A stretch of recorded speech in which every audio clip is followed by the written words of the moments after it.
right. Can y'all hear me all right? Give me a thumbs up. We are here for a very cool book club session on the Millionaire Real Estate Agent. And I'm going to pull my screen up and we are going to dive in because this is one of my favorite topics to dive into, if I can get it all going here. Here we go. So I call this class the Roadmap to $1 Million. And we're going to actually, over the next 4 months, go through the models of the Millionaire Real Estate Agent. And I want to get one thing out there in the beginning. If you're like me, the $1 million word is a fun, sexy word, but if you ever read the Millionaire Real Estate Agent, Gary talks about in the beginning of this book that the reason he used millionaire or million is because it sells book titles and it's a sexy word, but it doesn't mean to understand these models and systems this book goes through is you have to have a goal of $1 million. We're actually going to use your goals today. And I think it's designed to what is best practices. And you'll hear me say this a lot. If you understand the concept of this book is Gary Keller at one point in time went and interviewed a whole bunch of people that were highly successful in real estate, right? And those agents had built businesses that were quite successful over the $1 million net level of real estate. And what he found was in his research, or the best analogy I can give you is, this is what research does. So if I took a snapshot of all those agents that Gary interviewed and looked at their businesses, it would look very like a lot of chaos, right? I wouldn't be able to make a whole lot of sense of it just looking at it as a whole. But by putting the research to it, it took that chaos and it brought it down into what you would consider to be best practices, how to succeed at a high level in real estate. And that's really what this book is. This book is the models and systems, or insert the word best practice on how to succeed at a high level in real estate. And if you want to fast forward this entire conversation, it's not even just real estate, it's business.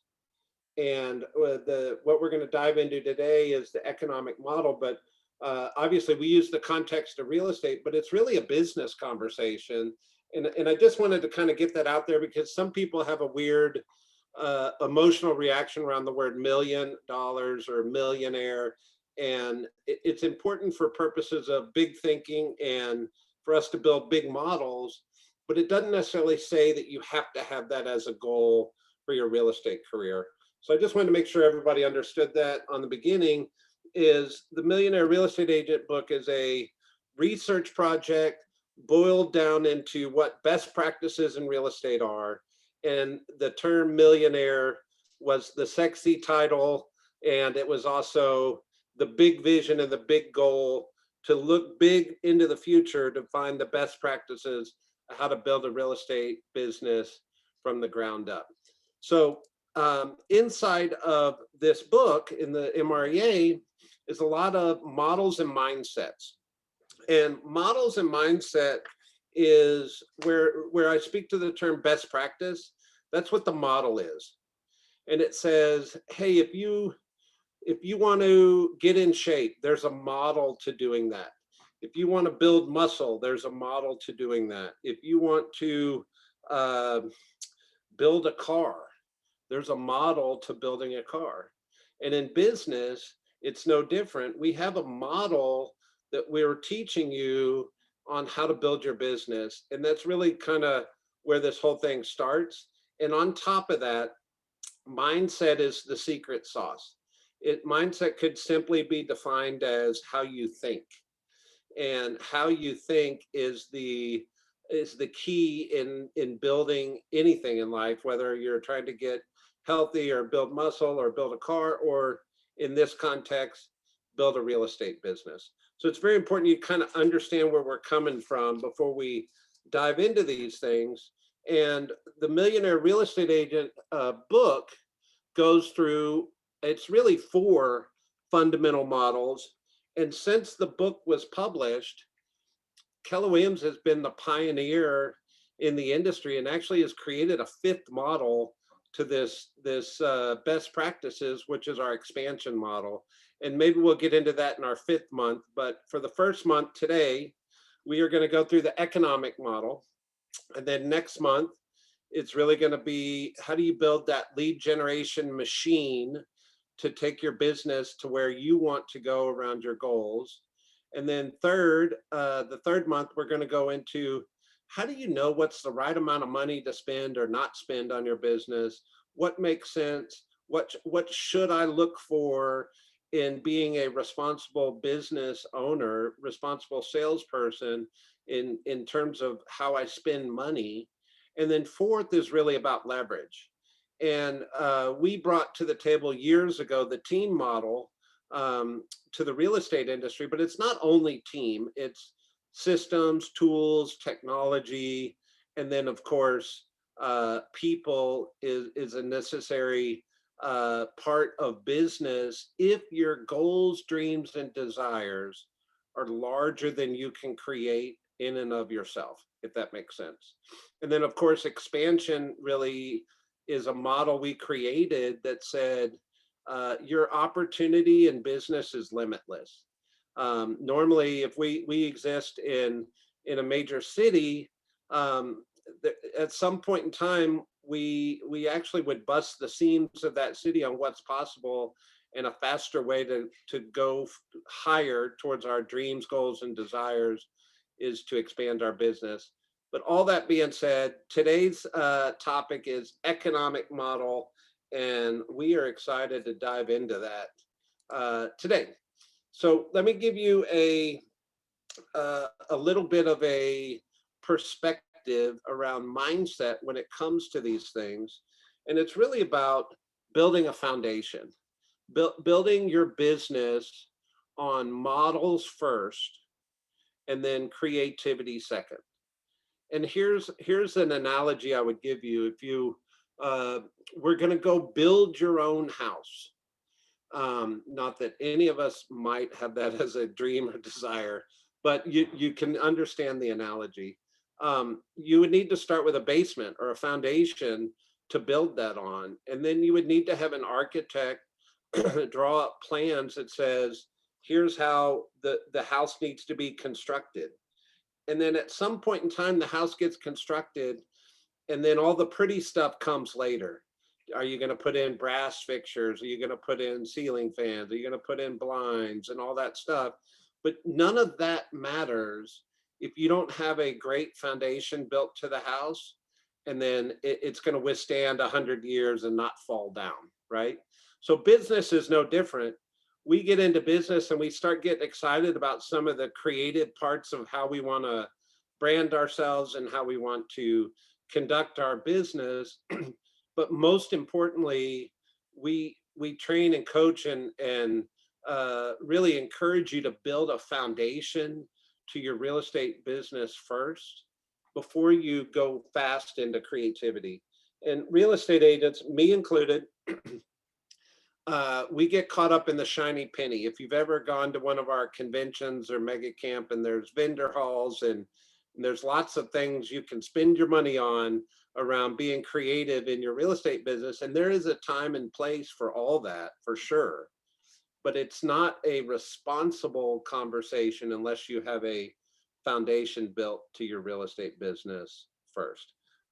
Gary actually uses the term hobo shack versus foundation, which I think is a little drastic, but I think you kind of get the idea. Is if I was going to go build a house and I just start building and putting walls up and framework up, and I'm probably going to run into problems along the way constructing that house if I didn't start with a solid foundation and a solid plan or architecture of how to build the house. Does that make sense to everybody? I think that's a big concept that we kind of forget about. Like, we like to go fast and we like shiny things, and but sometimes it's necessary for us to slow down and make sure the foundation of how our success is created is done first. Any thoughts, questions? All right, it's going to be Brett talking all day.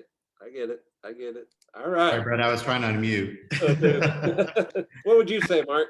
I was just gonna say, I mean, first of all, I'm one of those entrepreneurial people that I struggle with models. Yep. But what I can say is that when you learn the model and you really internalize it, it really does make a difference long term. And then you can put your spin on things. And I just know that for me, it's been very helpful to embrace this particular concept. Awesome. Thank you for sharing. Sure. All right. So this is the other thing I wanted to just kind of get your head wrapped around before we dived into this. So we call this E to P, or going from entrepreneurial to purposeful, or really just kind of breaking through ceilings of achievement in our businesses. And the bottom left word is natural ability. Everybody comes to the table with their skill set, their talent, their natural ability. And honestly, you can find success with that alone. You can come to the table. We've seen people come in, I jokingly say, we've seen walking disasters of real estate agents get into this business and find success. And they just fumble their way to success. But what happens is they find a ceiling of achievement. Everybody does. And some people's ceiling is much higher than others. But nonetheless, there's always a ceiling of achievement to our natural ability. And then what happens is we really want to encourage you to go back and put those foundational models in place first. What is your economic model? What is your lead generation model? What is your budget and your organizational model? Because models is one of the secrets to creating breakthrough in ceilings of achievement. If you're hitting a ceiling, any leadership person or coach is probably going to start asking you questions around, well, tell me how your business is set up. Tell me what is your plan? What is your model and how you're operating your real estate business? And then we start from there, because if we can improve those or go back and put some of those in, it automatically blows you through those ceilings of achievement. And then you see, once you have the foundation of a business put in place, that's where those creativities start to show up. And it's usually after that first ceiling of achievement. And then that creativity will lead you back into improving your models. You have a breakthrough, creativity again. Maybe you buy a new piece of technology. You find out what's the model to using that new piece of technology, what's best practices, and it continues to break you through ceilings of achievement as you're growing in the real estate business. So that's why I think models are so important. Is it's a little bit of the boring stuff of our business, but sometimes success is boring, and we just got to get over that. And if you really have a desire to be successful, you got to power through the boring parts of your growth curve and your growth trajectory, because that's what really creates big success. Make sense? All right, so here we go. The economic model.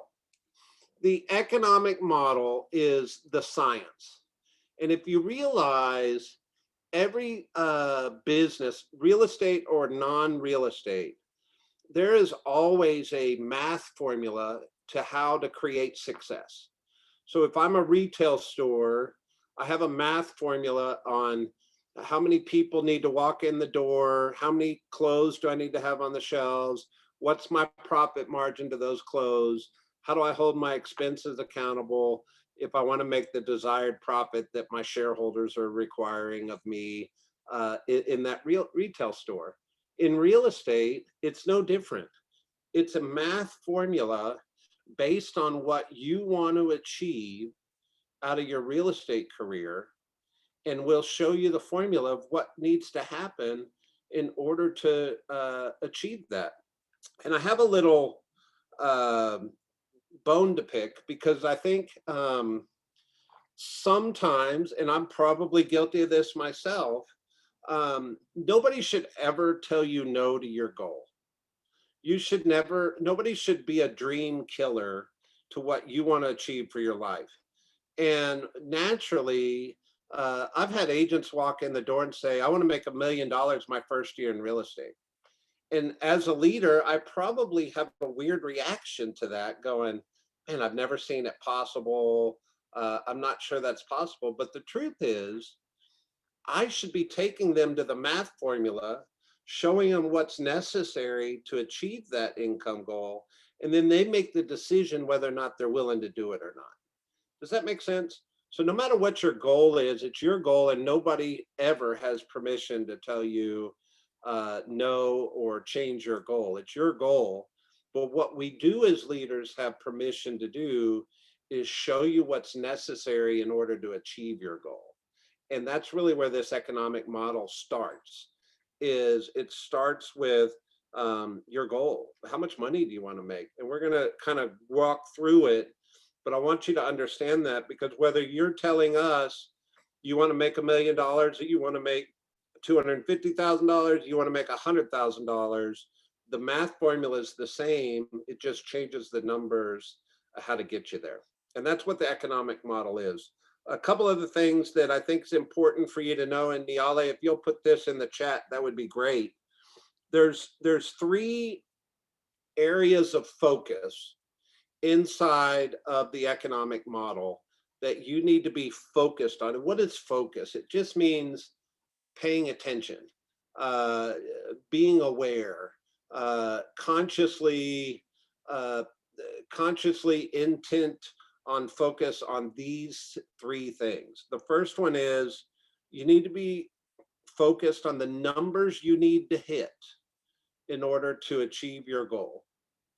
The second thing is you need to focus on appointments. And the reason being appointments, you'll see that at this math formula always ends with how many appointments you need to have, is because there's a secret science to real estate, which says real estate agents only have 2 problems.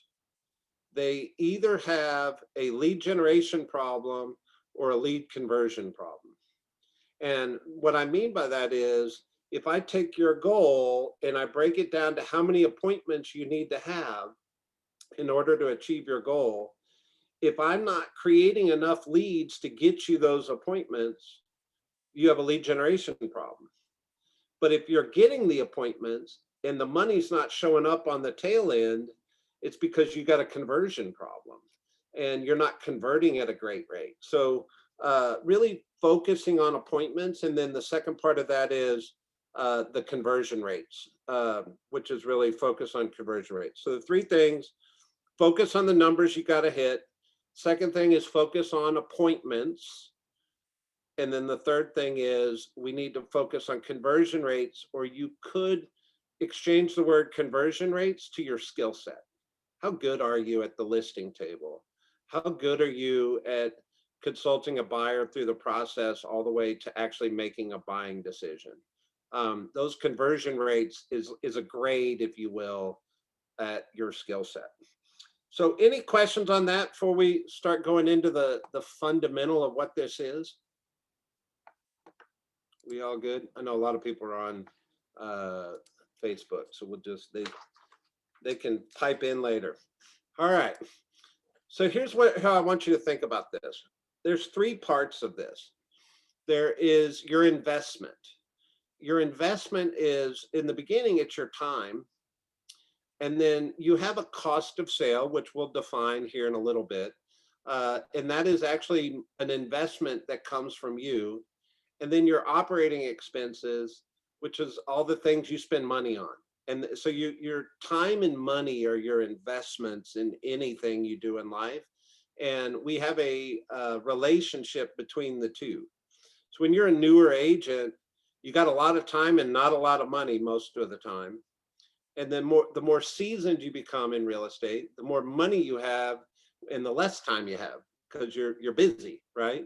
So we had this relationship between time and money, but really those 2 things are our investment into real estate. And then you've got your performance. And your performance is your natural skill set, your behavior, what you bring to the table. Are you a naturally gregarious person that people just want to hang around?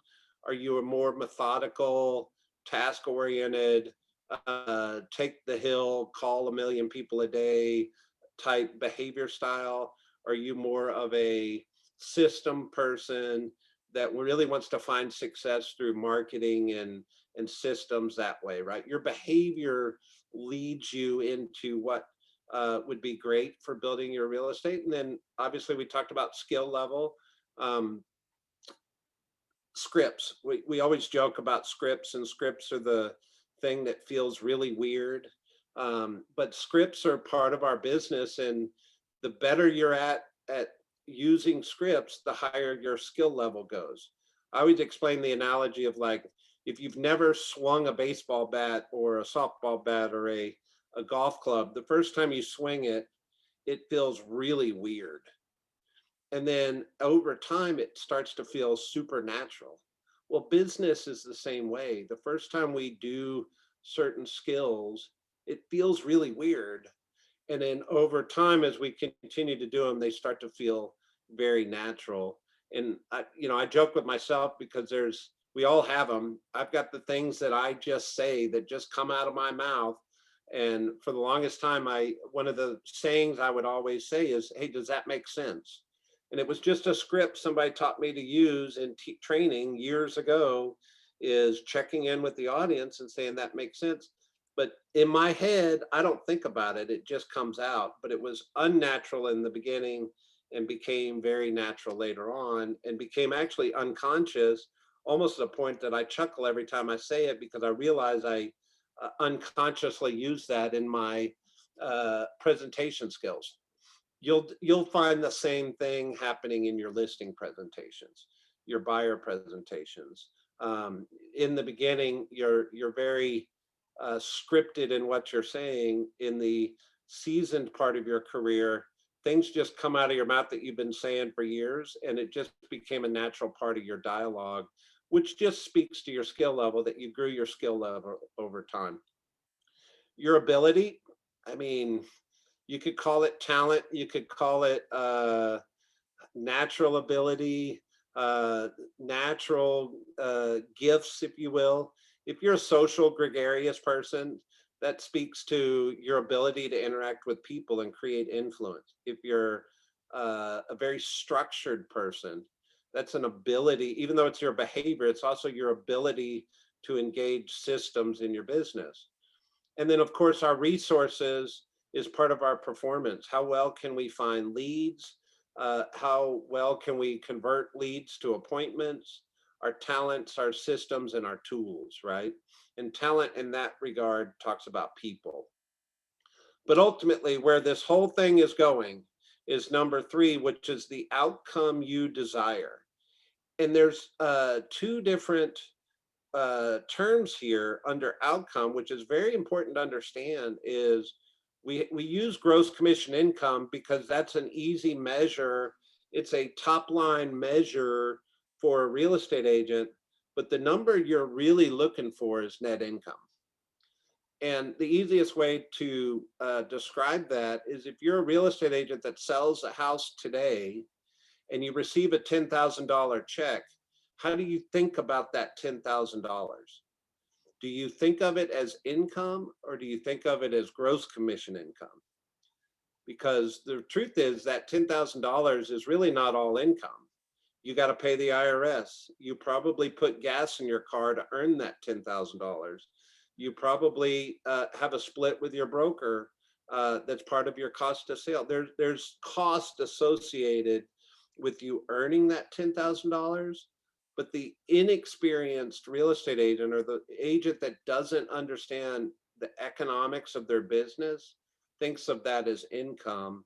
And the experienced agent that understands the economics of business thinks of it as gross commission income, working towards their net income number. Does that make sense? It's a important concept to understand before we move forward towards the economic model. Somebody talk to me. Brett, sorry if there's a weed eater outside, but I just wanted to say that I think people overthink the economic model. They let it be confusing for them. And really all you're doing is trying to figure out, based on what you want to make in a given year, what do you need to do every day, week, and month to get there? There you go. And don't let it overwhelm you. Perfect. Anybody else? They're all scared. All right, moving on. So the question we're going to start with is how much money you want to make next year? And you're going to give me a number. Is that number a gross commission income number or a net income number? Is it pre-tax or post-tax? And you got to think this through in these math formulas, because they're not all the same number. And I could give you an analogy that said, if you told me you wanted to make $250,000 a year, you said, Brad, I want to make $250,000 a year. Well, obviously we know 3% of 8 million is $240,000, right? But then I said 250. So really 250 is I need to sell $8.3 million to create $250,000. But is that really how much money I want to make next year? It's not, because that's the gross commission income number, not the net income number. Does that make sense? It's important to understand that, because I think a lot of agents get caught up, and truth be told, we're a product of our own demise, because Mark's on here talking with me, and Mark gets up in front of his team meetings and celebrates gross commission income. It's because that's the measure we all have. That we don't know what your net is, because you don't all share your profit and loss or your tax documents. We don't know those numbers. You know those numbers, but it's important to kind of understand that perspective when we're going through this economic model. All right. So here's the elements of the economic model. And I told you it's a math formula. And this is really a business conversation, not a real estate conversation, but we relate it to real estate. So any business has a revenue number at the top. How much money did they collect in revenue? And then they subtract their operating expense. What's it cost to run my business? And they subtract this thing called cost of sales. And then it actually creates a net income for us. So remember, I told you in the beginning, the Millionaire Real Estate Agent book is the culmination of a bunch of research that brings us down into what best practices are. So best practice in this math formula looks like this. So it says, if I create a gross commission income, I should be spending 30% of my gross commission income on operating expenses on my business. I should have a cost of sale around 30% that is basically everything I spend on the transaction that I only pay if the deal closes. And I'll explain it a little further here in a minute. But the bottom line is best practice is a net income of 40%. So let me pause for a minute. If you're telling me you want to make $100,000 a year, or in this analogy, $90,000 a year, I got to work the formula backwards to figure out what GCI I need to create in order to start to do my math formula. So in this analogy, remember I said in the slide before, it was 30, 30, 40. Oh, let's see if it'll go back. 30% operating expenses, 30% cost of sale, 40% income. That's best practice. But when you're at the level of $100,000, give or take, those expenses look a lot different, right? So in this analogy, if somebody created gross commission income of $117,139, they paid a expense number of $5,739, or 5%. So what's that number really? It's about $400 to $500 a month. So whether they're spending money on lead generation, they're spending money on, uh, you know, running insurance on their car, all that stuff. It's part of that expense. And then cost of sale is what they pay their broker, what they pay their transaction coordinator, all those things, right? So I want to just kind of leave that there for a second and make sure you're kind of understanding how the formula works.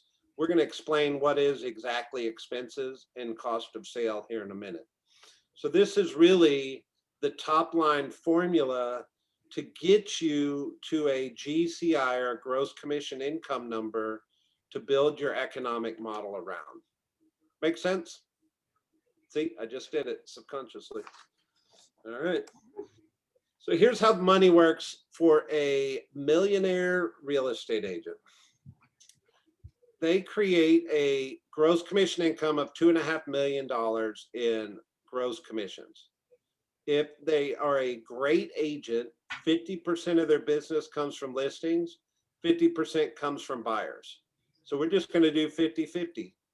1.25 million is coming from listing commission, 1.25 million is coming from buyer commission. Why is 50-50 the great relationship between listings and buyers?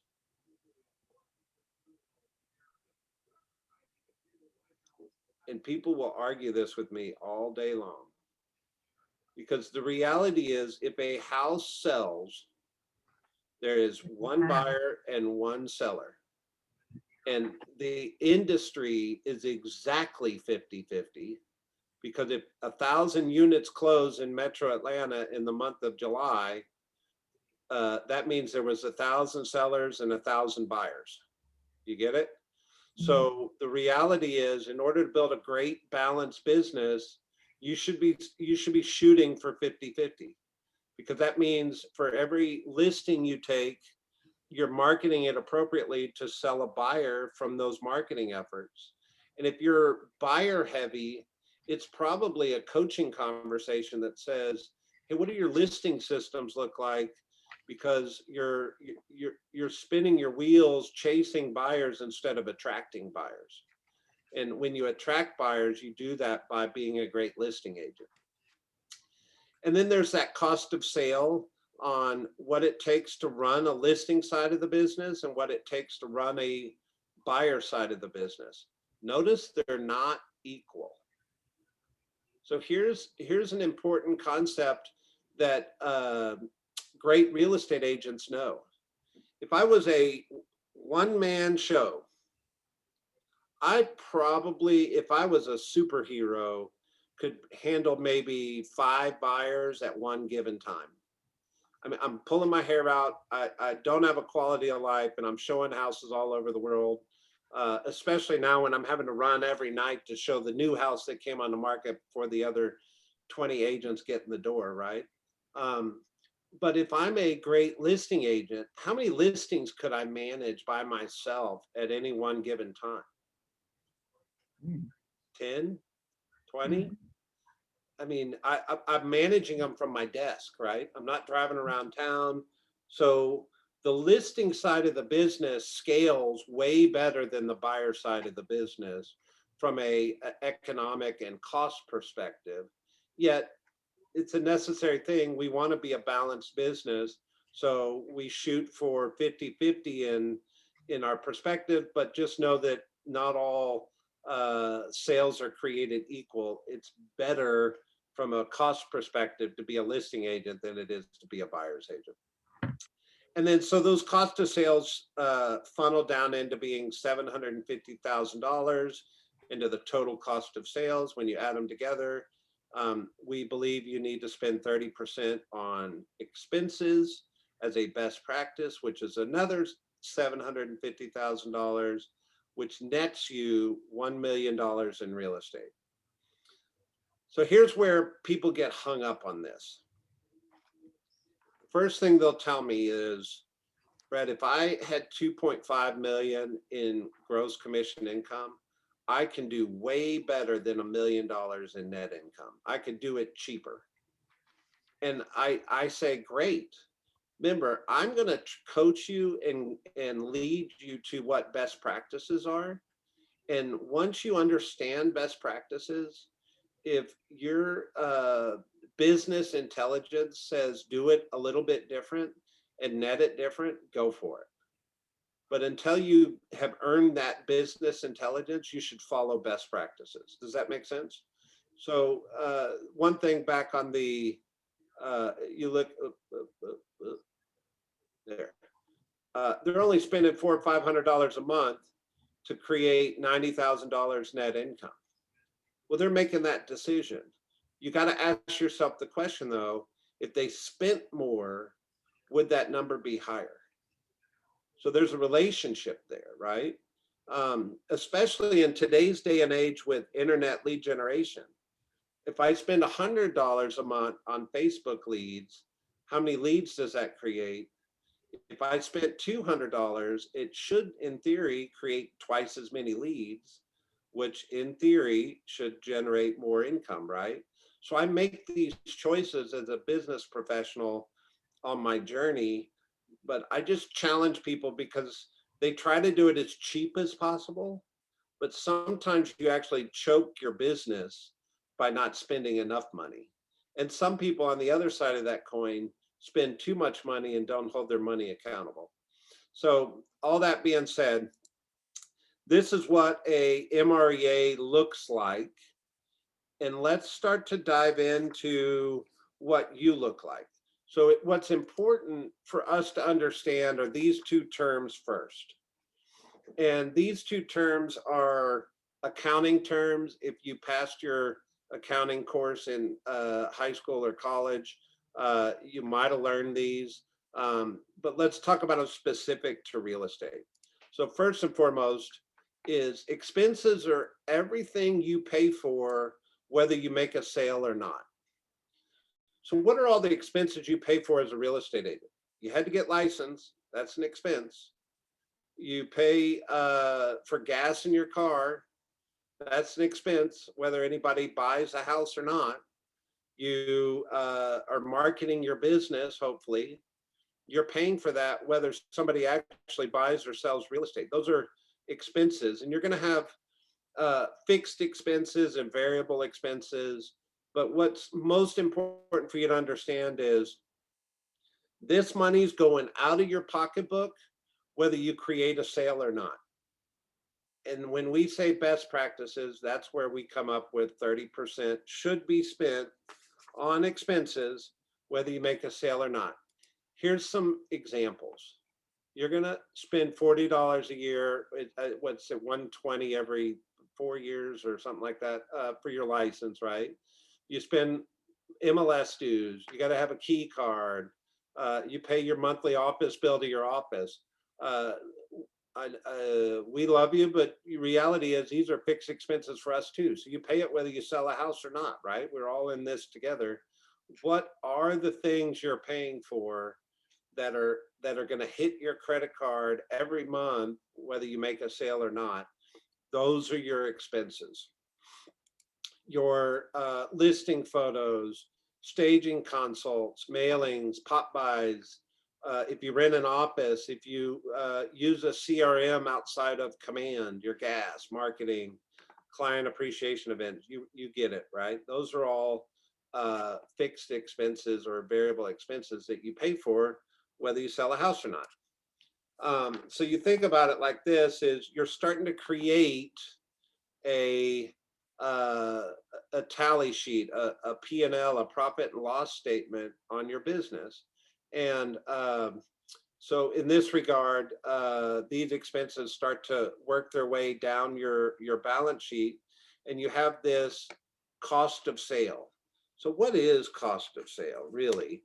Is it's everything. It's all the cost you incur when you make a sale. So for instance, you pay company dollar to the market center when you close on a transaction.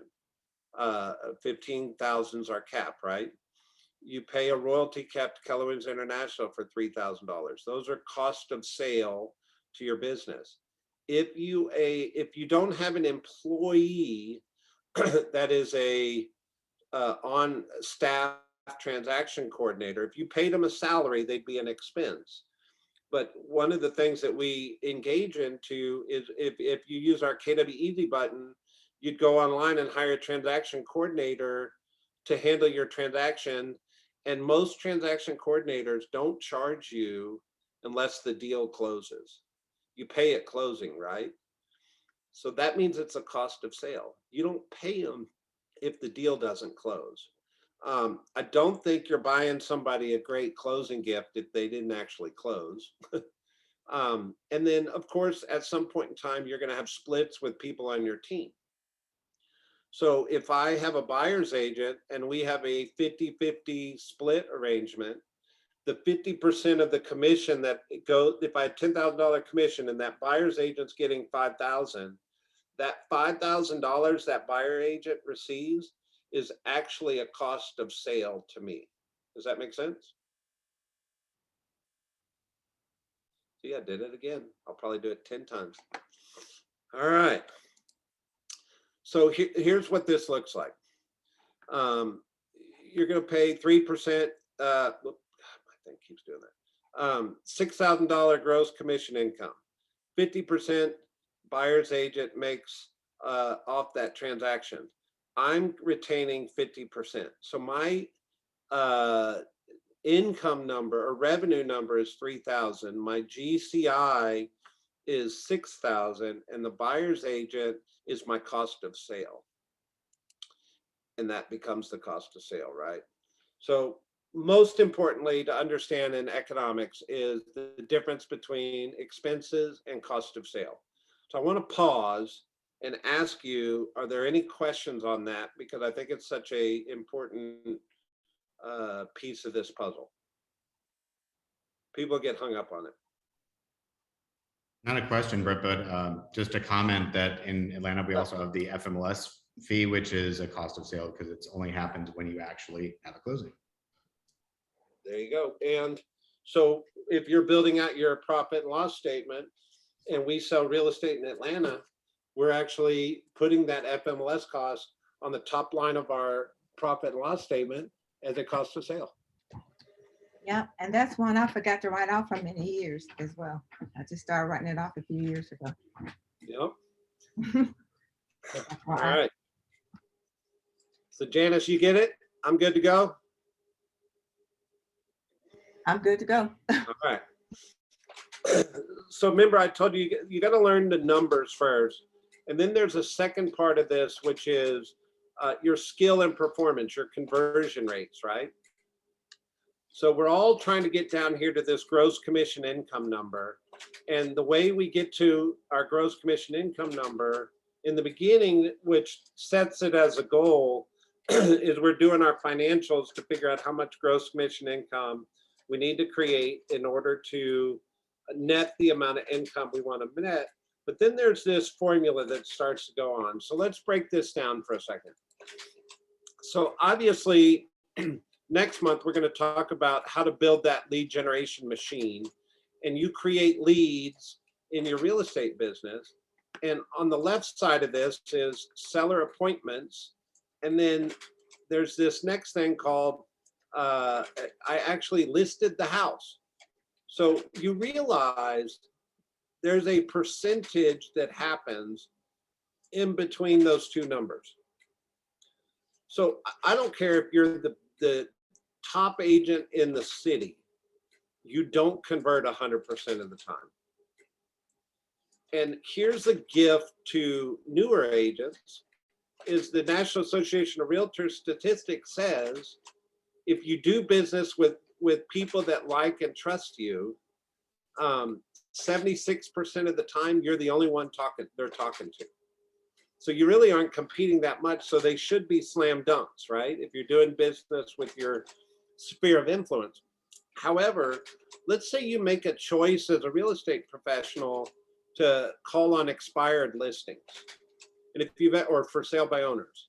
If you've ever called on expireds or for sale by owners, you know that you're competing 100% of the time for that business, and 75% might be a little generous in your conversion ratio here. Um, you might be trying to convert at a 60% ratio or a 65% ratio based on the type of seller appointment you're setting. So it just depends. If you're a database-based agent, which most agents are, 75% is a healthy, trackable best practice percentage. I actually made my way to the table of the seller and how many have I actually converted to sign the exclusive rights to sell and put a sign in the yard, right? And then on outside of that is how many do I actually sell? Well, national statistics say 70%. Here's the challenge. I would say that percentage is way higher right now. If you follow our industry updates, the amount of listings that are expiring is very low. Because unfortunately, even the ugly houses are selling right now, right? Or maybe fortunately, I should say.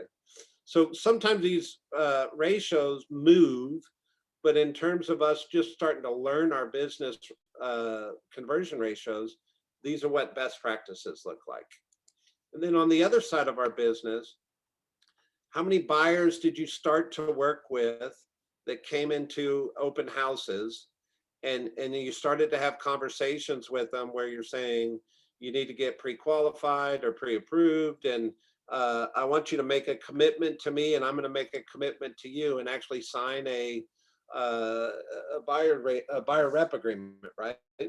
And when they sign that, they're making that commitment to buy a house, and they're making that commitment to buy a house through you.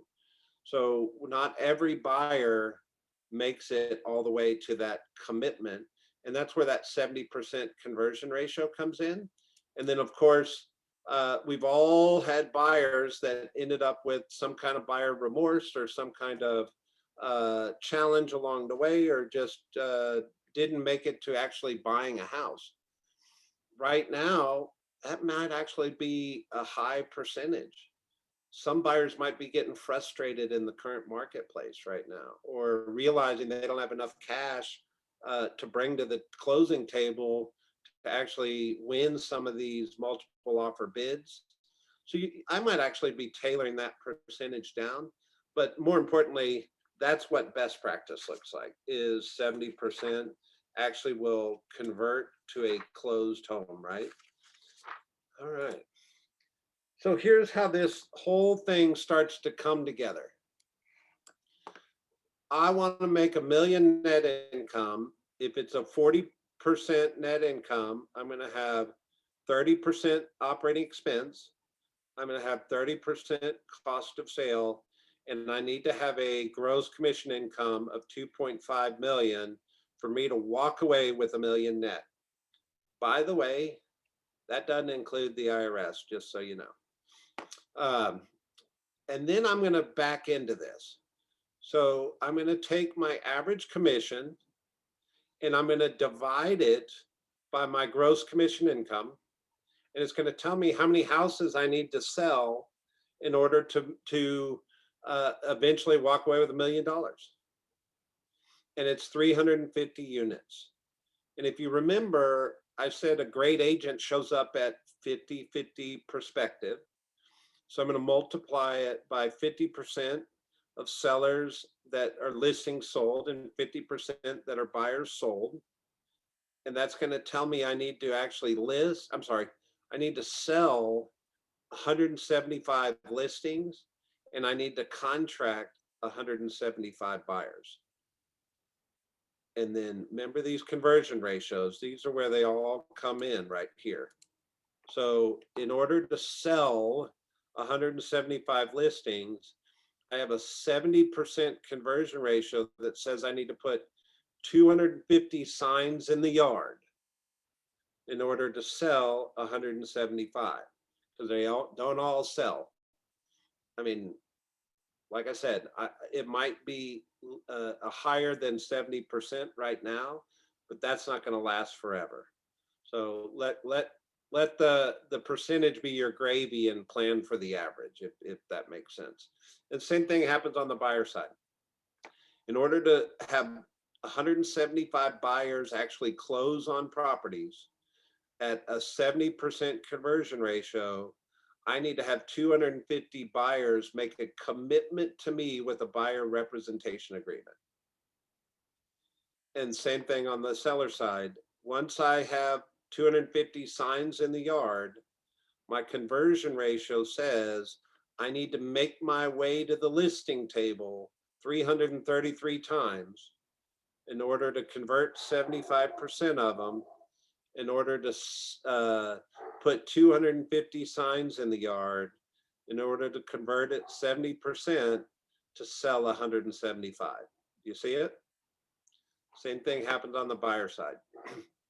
I need to be interacting with 357 buyers to convert 70% of them to make a commitment to me with a buyer representation agreement, to convert 70% of them to actually close 175 buyers. And this is the math formula that gets me to $1 million net income. And it's the same formula we're going to work for you and your goals. Now, remember I said in the beginning, there's 3 things you got to focus on. One is you got to focus on the numbers you need to hit. Those are the numbers at the top. What's your goal? And how does your goal break down into what I need to hit for gross commission income so I can start my formula? The second number you need to hit is appointments. And we don't get our appointment till the very end of this formula. And then the third number we need to hit is our conversion ratios or focus on. So this tells me at 333 seller kitchen tables, I need to make my way to 26 a month or 7 a week to net $1 million. Okay. So remember, very beginning, if somebody walked into the door and said, I want to make $1 million a year, I'm going to walk them through this formula and say, no problem. You just got to find 7 seller kitchen tables to go sit at a week. Can you do that? As long as you do that, you'll make $1 million. And so I could ask Janice or Mark or anybody on the clock and say, how many kitchen tables have you sat at this week? Right? Tongue in cheek, but you understand what I'm asking, because ultimately that tells me as a real estate coach, if you know you need to be sitting at 7, but you're only making it 4 times a week, you probably have a lead generation opportunity to find your way to more kitchen tables. If you are making it to 9 a week, but all these numbers aren't holding true, it's because your skill set is lacking somewhere, and we need to work on your skill set or your conversion ratios to make the numbers work. So really, real estate is about as simple as that. Is you either aren't generating enough leads to get you where you want to go, or your skill set needs to be worked on and developed to take the at-bats or the leads that you're creating and turn them into success along your journey to get you to your end goal. And really, I mean, economic model 101, that is it. That is the math formula of how to get to your income goal or your dreams or desires. So whether it's $100,000 or $250,000 or $1 million, the formula is the same. Any questions on that thus far? And we're going to go deeper. Is that surprising to you? A lot, a little? Not at all. Just the Got it. numbers. What do you think of these percentages?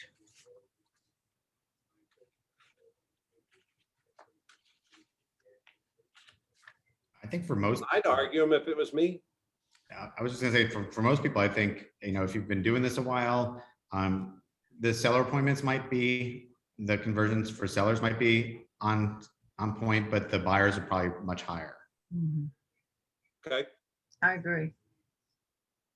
perfect. So Yeah. here's the thing, Mark, and I think this is an important a point to make, is what is a model or what is best practice, right? And it's really the average of the research. But we tend to get into business with people that are much better than average. So maybe your numbers are better than this, and you have that ability to change it if you want to. However, if you don't know your actual numbers, you should use best practice first. And then once you learn your numbers, edit them over time. Make sense? Yep. Perfect. All right. So therein lies the economic model. So goal setting. You're going to get a copy of this spreadsheet inside of I'm going to give you a QR code here in a minute that you can go pull up this spreadsheet. But basically, you're going to fill it out in the top, and we're going to work our way through it. So let me just walk you through the spreadsheet real quick.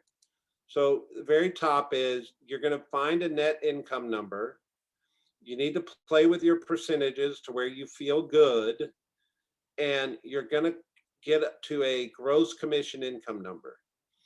Every business has a top line revenue number, and everything in business is a percentage or a relationship to the top line revenue number. For a real estate agent, it's gross commission income. For our Keller Williams office, if you're on an ALC or you could ever go to the finance committee, gross commission income's not our top line revenue number. Although we celebrate it because it's our agent's top line number, our top line revenue number is company dollar. And then everything in a Keller Williams office is a relationship to company dollar, but everything in an agent's business is a relationship to that gross commission income, right? And you really just kind of start to break down your life around, if this is my goal, I'm looking for $10,595 a month in gross commission income. And that tells me if I work myself backwards, I need to close 4.2 million. How did I get that? I took gross commission income and divided by 0.03 or 3%. Now, some agents say, I don't actually get a whole 3% on all my deals because I discount sometimes. So maybe I divide this by 2.7% or something like that. But ultimately, I need to close $353,000 a month in sales to total 4.2 million to create that $10,000 a month in gross commission income, which basically nets me my $100,000. See it? So one of the jokes of leadership in real estate is Mark could tell you 99% of the people that walk in the door the first time he says, what do you want to make? They'll tell him $100,000 a year. And it's just this weird magical number. So it's a mental game. We all play with ourselves around money, but nonetheless, this is what $100,000 a year looks like, right? And so then it starts to break down into from your goal to gross commission income. You're going to say, what's your average commission amount? So if you don't know what your average commission amount is, one of the ways to kind of back into the system is I tell you to take a snapshot of your 5 closest friends, the 5 people you interact with the most, and average the price house they live in. And it should tell you if you're doing business with your database, average of those 5 people should be an average sale with people you interact with. My problem was when I got into real estate, I was 22 and my average 5 people lived in a $500 a month apartment, and I had to go find different friends. But nonetheless, we all have that average commission, and it has a lot to do with our circle of influence and who we interact with, right? And one of the strategies in real estate coaching is if you don't like your average sale or your average commission amount, we start to coach you in how do you go change your circle of influence? How can we go find ways to create relationships around you with people that have more affluence than what your average is? And maybe it's go get involved in an organization, or maybe it's get involved with charities or things like that, or some people go as far as go join country clubs or things like that to try to raise that average sales price.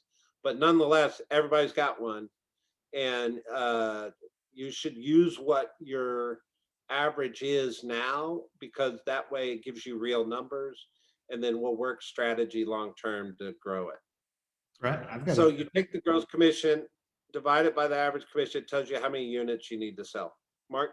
I've just got two things to sort of add. One is on the, getting your price point up. Another way to do that is through being intentional with your open houses.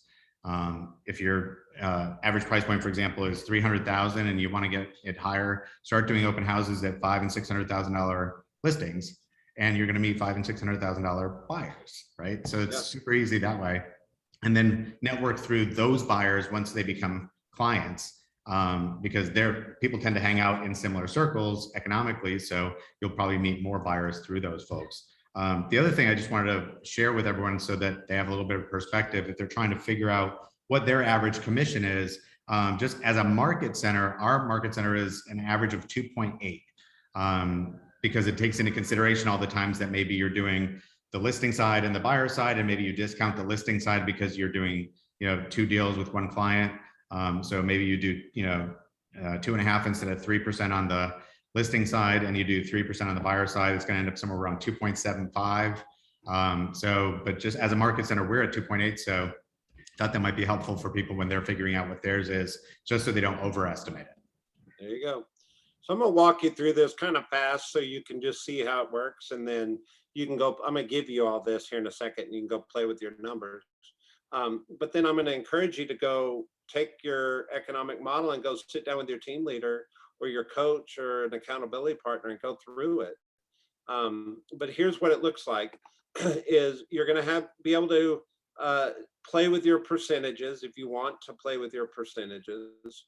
And it starts to work through the formula of, if I need to close 9 sellers, remember over here it said I need 21 units in order to achieve my goal.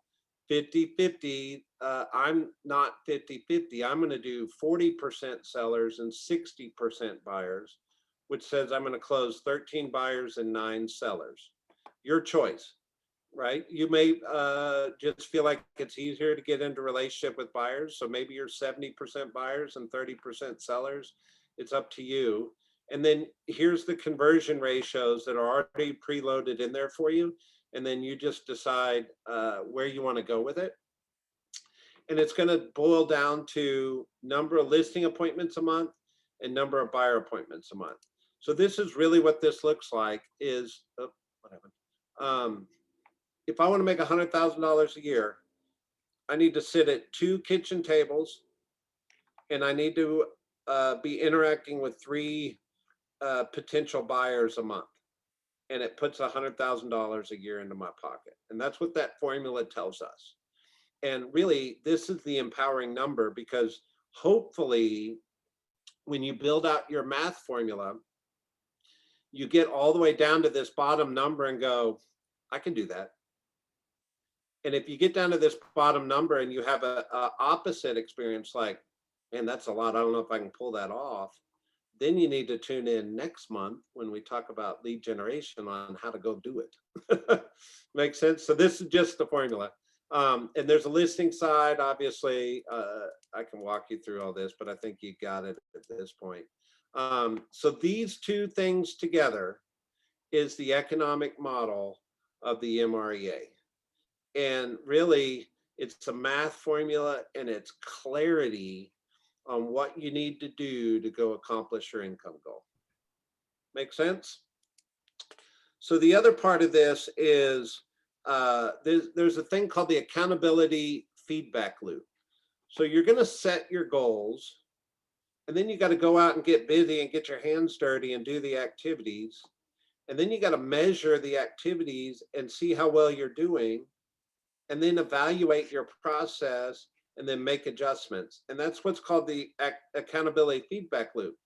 So think of it in terms of this economic model. You're going to set goals. In the beginning, it's just going to be numbers on a piece of paper. I mean, you're going to feel good, and then you're going to put it in the drawer, and you're going to go out there and sell real estate. But you should pull it out of the drawer, check your ratios, check your conversion ratios, and start to make adjustments so you're fine tuning your business over time. And it always is changing, right? Because as you know, the market right now creates different conversion ratios than 2 years ago. So it's always an accountability feedback loop going on. But the encouragement is, don't be the person that puts things together on paper and sticks it in a drawer and doesn't do anything with it until the next time they do the same exercise. It should have some action inside of the accountability. All right, so you get all this. The things that you're going to input are in orange, and everything else is going to fill out for you. So take out your phone, scan me.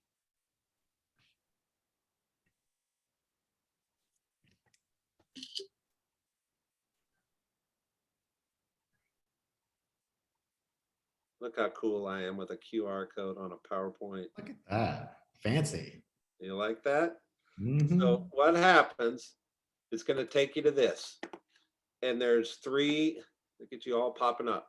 So don't blow up my sheet here. Go up here. Once you open it up and click File, make a copy, and then you can blow it all up. But basically, you can come in here and change any of these numbers. You really want to start with average sales price, how much money you want to make, and then these percentages and all these become part of the formula, right? And it's all going to start to fill out. And the whole point, you can play with these conversion ratios, but you're really wanting to get down to these listing and buyer appointments a month. And then over here on this second sheet is expenses and cost of sale. You can see cost of sales, cost you incur when you close a sale. Expenses are things you pay for when you make a sale. You can kind of start to build a plan for your business here.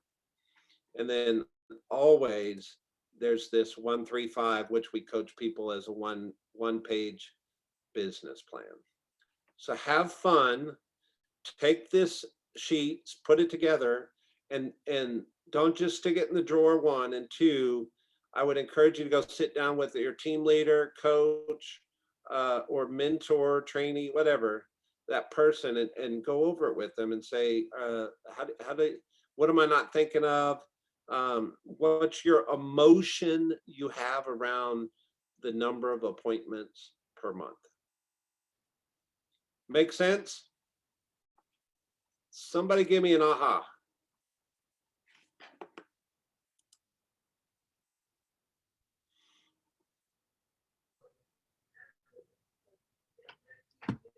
Brad, it's just a clear reminder of what I pretty much have heard and know, but now I'm just going to take the rest of the year and get it done. So I thank you for this. So can I give you a challenge? Yes, I'm open. That's what I'm here for, a challenge. So the team leaders and I have been talking behind the scenes. Okay. And, you know, the year 2022 is coming fast. And inside the digits 2022, there are a common number inside of that, which is the number 2. And I would wonder what life would need to look like for our agents to have a goal of doubling their business next year. If you're a $4 million producer, what would it take to get you to 8?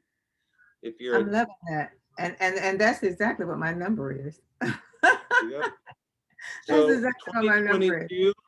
I'm going to challenge everybody to double their business in 2022. And let's get crazy. I love And that. so just throwing a little seed out there to plant, and we'll go from there. But thank you for that, Janice. Anybody else want to comment before we get out of here? My question that I have would be like, we still have 2021 to finish, and like how, like what would you do with like my first closings were in May, Yeah, and then like I've slowly like doubled a goal, and then like now do I, great question. like I don't know what to do with these last parts of the year. Like I have a couple of transactions I think are going to happen now, and then it's always for me like what's next, but Yep. how do I set a goal to finish the year? So I'm going to give you a goofy analogy, but work with me. If you've ever, have you ever ridden a Peloton? Okay, so there's a word this Peloton community uses called cadence, and it's the speed at which you're pedaling the pedals, right? Well, business has a cadence to it too. So if you're doing your goals and you're doing this on a 12-month year, the cadence is these appointments per month. So build your goal on what you're wanting to create out of a 12-month year, and then focus on how quickly you can get your cadence, excuse me, your cadence on a monthly basis to this level. And then you know you're on pace to accomplish your income goals. So really with 2021 left, spend the rest of 2021 figuring out what you want to accomplish on an annual basis, and find out what your monthly cadence needs to be. And then let's start pedaling to get you there as fast as possible. Because really, real business and real estate specifically, it has a 30-day sales cycle to it. So a monthly cadence is more important than an annual number. Make sense? Did I answer your question? So Perfect. speaking of cadence, I just got finished with my 100th ride about 10 days ago. I'm not going to show you, but mine's got a little dust on it over here. I need to get back on it. Uh-oh. I got one of those that you hang and clothes on right now, but we'll get back to that. All right, guys, thank you for joining me today. Sorry we went a little long, but I thought it was a great conversation. Hopefully you got a lot out of it. Have a good one. Thank you so much. Thank you. Bye.